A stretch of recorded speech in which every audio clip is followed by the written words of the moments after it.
तोता एक ट्रेन में चढ़ता और सीट पर आराम से बैठ जाता है। तभी अचानक एक आदमी आता है। एक बैग ट्रेन में रखकर ट्रेन से कूद जाता है। बैग से टिक टिक की आवाज आने लगती है। सभी यात्री घबरा जाते हैं और वह सब रोने लगते हैं।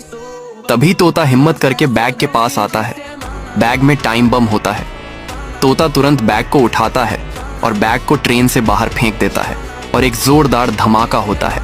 लेकिन सबकी जान बच जाती है, लेकिन तोता घायल हो जाता है। इसके लिए लाइक सब्सक्राइब तो बनता है।